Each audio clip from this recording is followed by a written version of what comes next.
जय friends, welcome to my YouTube channel JVG teaching centre यानी जय बाबा गोविंद टीचिंग सेंटर।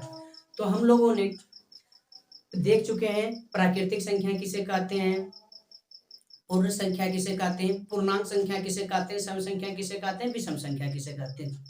अगर मान लिया जाए लास्ट में 2 4 6 8 0 हो तो सम संख्या कहेंगे, 1 3 5 7 9 हो तो विषम संख्या कहेंगे। इस प्रकार से हम लोगों ने देख लिया था। अच्छा, जिसमें कि हम लोगों ने ये भी देख लिया था कि अगर पूछ दे लगातार n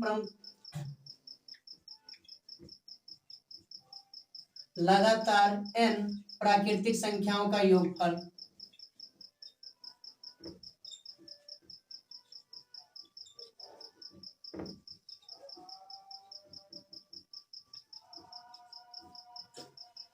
लगातार n सम संख्याओं का योगफल लगातार n विषम संख्याओं का योगफल तो किस प्रकार से निकालेंगे। तो अगर प्राकृतिक संख्या का पूछा तो इसका फॉर्मूला होता है n इंटू n प्लस 1 बटा 2। अगर सम संख्या का पूछा तो n इंटू n प्लस 1 और विषम संख्या का पूछा तो n स्क्वायर। ये होता है। अगर आपको नहीं समझ में आ रहा है या ये कैसे निकाला जाता है वो देखना है तो आई बटन पे देखिए एक वीडियो आएगा, उस वीडियो को आप देख लीजिए, चीजें समझ में आ जाएगी, या डिस्क्रिप्शन में मैं इसका लिंक दे दूंगा, वहां से आप देख लीजिएगा। चलिए हम लोग अब आगे बढ़ते हैं। तो आइए फ्रेंड, हम लोग देखते हैं अभाज्य संख्या। अभाज्य संख्या क्या है भाई? तो ये वैसी संख्या है जो केवल एक से या जितना दिया हुआ है उतना से ही कटेगा, यानी उतना से ही विभाजित होगा, और कोई भी कितनों भी संख्या दे दे उससे वो विभाजित नहीं होगा।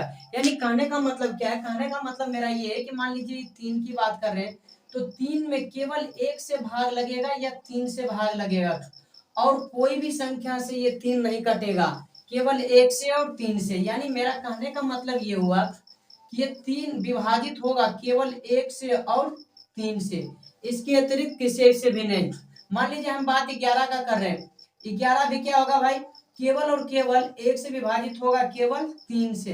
बात 2 का कर रहे हैं तो ये भी केवल 1 से विभाजित होगा और 2 से, यानी इसको छोड़कर के और किसी भी संख्या से विभाजित नहीं होगा। यानी और किसी भी संख्या 3 को, 5 को, 11 को विभाजित नहीं कर पाएगी। यानी कि जो मेरा अभाज्य संख्या होगा ना वो केवल 2 ही संख्या से विभाजित होता है।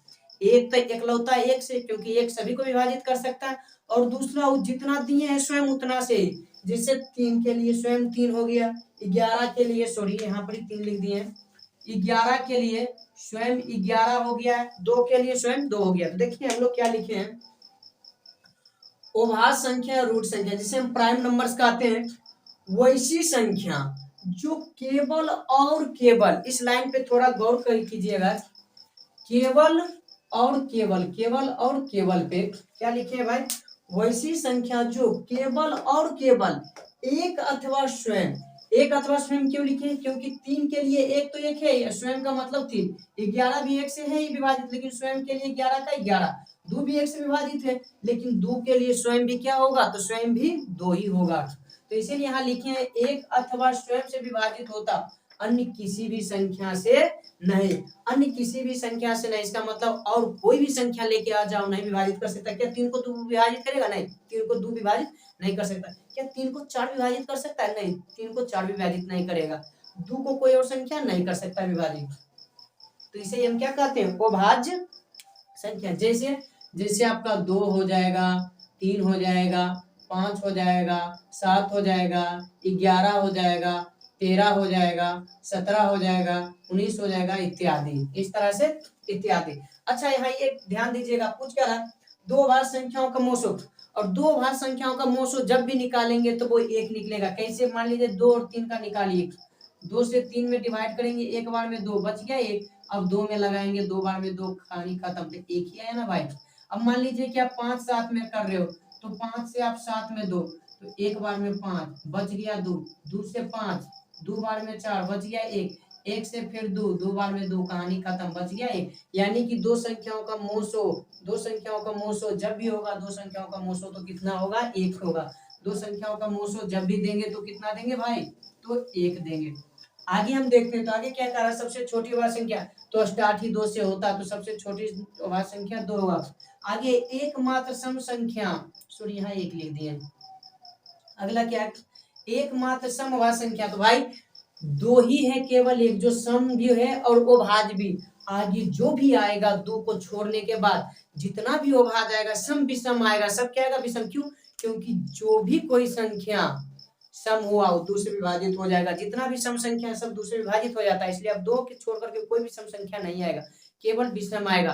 तो कोई पूछेगा कि 2 के अतिरिक्त कोई भी और सम संख्या अभाज्य संख्या क्यों नहीं है, क्योंकि हम बात करते, मान लिया जाए 8 की बात कर रहे हैं, ये भी सम है, 1 से लगेगा और इसके लिए स्वयं 8 ही हो गया, लेकिन ये किसी से कटे या ना कटे, 2 से तो कटेगा, 2 से तो कटेगा, क्योंकि 2 के परिभाषा हम बताए थे, लास्ट में 0 आ जाए, 2 आ जाए, 4 आ जाए, 6 आ जाए, 8 आ जाए, सम संख्या 2 से विभाजित हो जाएगा। देखिए 8 आ गया 2 से विभाजित, 4 से भी ऐसे ये कट जाएगा, बट हमें कम से कम तो 2 से लग ही जाएगा ना, तो इसीलिए अब कोई भी सम संख्या नहीं आएगा, यानी अभाज्य संख्या में केवल और केवल एक ही सम संख्या जो राज करता है वो है 2 वैसी अभाज्य संख्या है जो राज करता है, और वो सम संख्या भी है। क्या है भाई?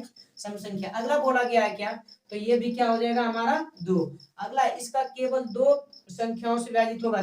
हाँ भैया, इसके जगह या होना चाहिए था, या केवल 2 संख्याओं से विभाजित होता है। जैसे किसी 11 का ही बात कर लीजिए, केवल 1 और 11 2 से विभाजित होगा। 19 का बात कर लीजिए, केवल 1 और 19 से विभाजित होगा। आप 31 का बात कर लीजिए, केवल 1 और 31 से विभाजित होगा। यानी केवल और केवल जितना भी अभाज्य संख्या है वो केवल और केवल कितने संख्याओं से विभाजित हो सकता है, तो केवल और केवल 2 संख्या से विभाजित होगा, केवल और केवल 2 संख्या से विभाजित होगा।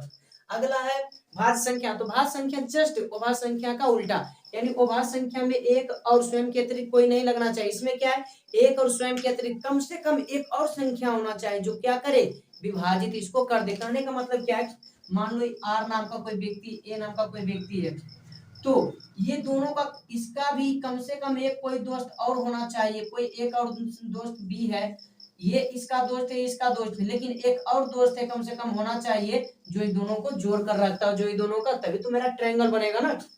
तो वही कहानी यहाँ पर भी हो गया। क्या भाई, तो देखिए कि वैसी संख्या जो एक अथवा स्वयं को छोड़कर, यानी एक और स्वयं को छोड़कर कम से कम एक और संख्या से विभाजित होता हो, कम से कम एक और संख्या से, यानी एक और स्वयं से विभाजित होगा, उसको छोड़ दीजिए, उसके अतिरिक्त और होना चाहिए। जिससे हम बात कर रहे हैं 6 का, 6 1 से विभाजित होगा, 6 से भी होगा, क्योंकि एक तो से तो सब होता है और 6 के लिए स्वयं 6 हो गया, उसको छोड़ के कम से कम, तो भाई उसके छोड़ करके देखिए ना, 2 से भी होता है और 3 से भी होता है, 2 और 3 से विभाजित होता है।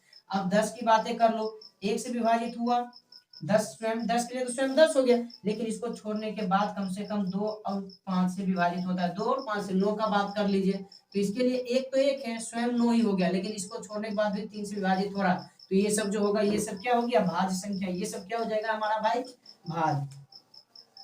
तो वैसी संख्या जो एक अथवा स्वयं को छोड़कर कम से कम एक और संख्या से, कम से कम एक और संख्या से विभाजित होता, उसे भाज्य संख्या कहते हैं। यहाँ ज्यादा सटीक क्लियर कर दीजिए, कम से कम एक और दूसरी संख्या से, एक और दूसरी संख्या से विभाजित होता, उसे भाज्य संख्या कहते हैं। जैसे सबसे छोटी भाज्य संख्या, जैसे पहले देख लो 4, देख सकते हो, एक को भी छोड़ रहे, बाकी 2 3 तो भाज्य में आ गया, तो 4 भाज्य में, 5 चला गया, 6 8 9 10 12 14 15 16 18 20 21 इत्यादि। क्या पूछा है, सबसे छोटी भाज्य संख्या, तो देख सकते हो स्टार्ट 4 से हो रहा, तो 4 से होगा, सबसे छोटी भाज्य संख्या 4। अच्छा, इसमें सम और विषम दोनों हो सकता है, इसमें केवल एक ही वो सम था, लेकिन इसमें जितना चाहे उतना सम हो सकता है, जितना चाहे उतना विषम हो सकता है, तो इसमें सम और विषम दोनों फिक्स नहीं है। इसमें तो फिक्स, अच्छा इसका मोसो भी इसका फिक्स नहीं है। क्यों भाई, क्योंकि मान लीजिए आप 9 और 10 का मोसो निकालो, 9 और 10 का, तो 1 निकलेगा, एक बच्चा, 1 से 9 का 9 बार में लगा करके कहानी काटा, 1 आ गया। लेकिन वही आप 8 और मान लीजिए 12 का निकालो, 8 और 12 का निकालेंगे तो एक बार में 8 बच गया, 4, 8 से फिर लगाएंगे 2 बार में, 4 दूनी 8, कहानी खत्म हो गया इसका 4। यानी इसमें फिक्स नहीं है कि मोसो कितना होगा, तो मोसो इसका फिक्स नहीं, जबकि इसका 1 होगा। इसमें क्या है, सबसे छोटी अभाज्य संख्या 4, जबकि इसका सबसे छोटी अभाज्य संख्या 2।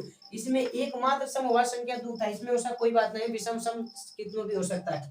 और इसमें क्या था भाई, यह दो केवल दो संख्याओं से विभाजित होगा, और इसमें क्या यहाँ भी यह होगा, यह कम से कम तीन संख्याओं से विभाजित होगा, कम से कम तीन, इसका मतलब तीन से ज्यादा कुछ भी हो सकता है, 4 5 6 कितना भी संख्या विभाजित, जैसे ये देखिए ना, 9 को तीन संख्या विभाजित करेगा, 1 भी 3 भी 9 भी, वही 12 का बात कर लेते इसको, 1 भी 2 भी 3 भी 4 भी 6 भी 12 भी, यानी 1 2 3 4 5 6, ये 6 संख्या से विभाजित होता है, तो कम से कम तीन और तीन से ज्यादा कितना भी विभाजित कर सकता है। अगला अब हम जो बात करने वाले हैं वो मेरा थोड़ा इंपॉर्टेंट पड़ जाता है कि भाई एक को ना तो आप अभाज्य संख्या में रखे हो ना ही भाज्य संख्या में, आखिर ऐसा क्यों? यानी मेरा कहना ये कि एक ना तो इसमें है ना ही इसमें है। यहाँ आप देख सकते हो, एक को छोड़ दिए तो 2 है 3 है, फिर 4 आया, 5 आया, 6 आया, 7 आया, 8 आया, 9 आया, 10 आया, 11 आया, 12 आया, 13 आया, 14 आया, 15 आया, 16 आया, 17 आया, 18 आया, 19 आया, 20 आया, 21 आया, इस तरह। लेकिन एक नहीं, क्यों? क्योंकि देखिए अभाज्य संख्या का कंडीशन है कि वो कम से कम तो एक से कटेगा और साथ में स्वयं से कटेगा, लेकिन भाज्य संख्या क्या कहना है, एक से, स्वयं से, और एक वो प्लस में कुछ और भी होना चाहिए, प्लस में एक और होना चाहिए। लेकिन एक की बात करें तो एक के लिए आप देख सकते हो, एक के लिए स्वयं भी एक ही है, एक के लिए एक भी एक ही, स्वयं भी एक ही है, और कोई संख्या से विभाजित करेंगे तो भी एक ही है। तो भाई एक भी एक ही है, स्वयं भी एक ही है, इसीलिए अभाज्य बोला भाई मेरा में तुम नहीं आ सकते हो, यानी मेरी फैमिली में तुम नहीं आओगे, यानी एक अभाज्य संख्या की फैमिली में नहीं रह सकता। क्यों? क्योंकि एक से कटा, ठीक है, लेकिन एक स्वयं भी तो होना चाहिए, और स्वयं के लिए मतलब एक से अलग होना चाहिए, लेकिन इसका तो स्वयं हो ही नहीं सकता क्योंकि एक है, तो बोला नहीं आओगे। भाज्य संख्या क्या कहना भाई, एक हो कोई बात नहीं, एक से कटोगे, स्वयं से भी कटना चाहिए बट इसका स्वयं तो है ही नहीं, बोला कोई एक और संख्या से कटोगे तो वो भी तो नहीं है ना, यानी इसका सब तो एक ही है। और इसका भाज्य का लिए क्या था भाई, एक था और दूसरा स्वयं तो है ही नहीं, यानी केवल ये इसका एक ही चीज, इसका केवल एक ही गुणनखंड है, इसीलिए नहीं, क्योंकि इसका कहना है कि मेरे संग में रहना है तो दो संख्याओं से विभाजित होना होगा, इसका कहना है मेरे में रहना होगा तो कम से कम तीन संख्याओं से विभाजित होगा, लेकिन एक वो संख्या जो केवल एक ही संख्या से विभाजित होता है, एक से, ना तो दो से ना ही तीन से, तो इसीलिए ये ना तो भाज्य और ना ही अभाज्य। उम्मीद करते हैं यहाँ तक आपको समझ में आ गया होगा। तो अगर यहाँ तक समझ में आ गया तो भाई हमारे वीडियो को लाइक कर दो, कहीं पे भी डाउट हो, कुछ भी संदेह हो, तुरंत आप कमेंट कर दो, और अपने जितने भी दोस्त है, जितने भी फ्रेंड है, उसे शेयर कर दो, और अगर नए हो तो भाई सब्सक्राइब कर लो। तो मिलते हैं अब अगली वीडियो में, तब तक के लिए जय हिंद, जय भारत।